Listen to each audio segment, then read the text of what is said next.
Now to some continuing coverage happening this morning. Local officials are holding a public hearing on the rise of retail theft. Nationally, companies lost $112 billion in total sales due to retail crime. All of this according to the National Retail Federation. And the Sacramento County Sheriff's Department recently received $9.5 million in state funding to help combat this growing issue.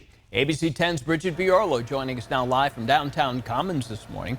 So, Bridget, how often are local businesses actually being impacted by the retail theft?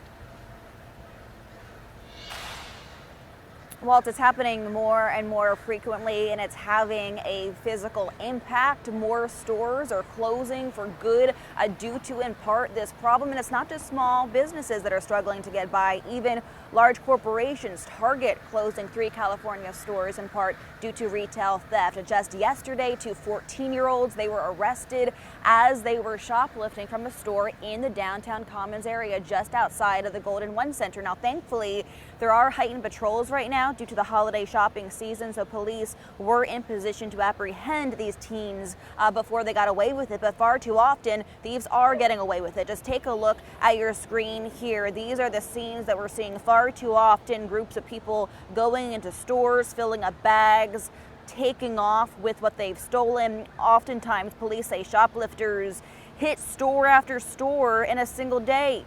Retailers say they're fed up but don't know what to do about it, opting simply to put more household items like deodorant behind glass.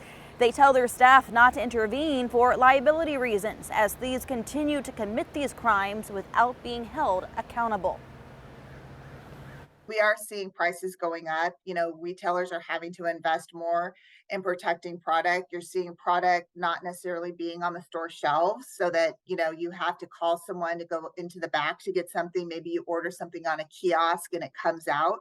So you're seeing some of those impacts. I think you're also seeing, particularly we talk a lot about the big retailers, but we're seeing a lot of independent retailers who just can't do this. They can't keep up anymore, and they're making the decision to close their doors, which is unfortunate. Yeah, it's sad to see more and more stores, especially the small businesses, have to close because they just can't handle all the losses they are enduring.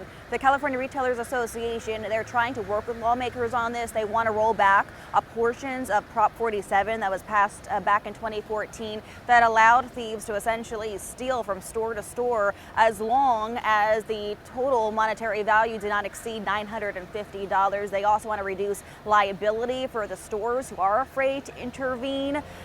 So there's a lot at play here, Walt. They are considering putting the measure up for a vote on the next ballot for voters to weigh in. But Walt, voters voted for Prop 47 back in 2014, so it should be interesting to see if they reverse course on this issue. Yeah, that 10 years ago, a lot certainly has happened in California in 10 years. We'll see if all of that plays a role in changing the law. Bridget Biorlo, thank you. She's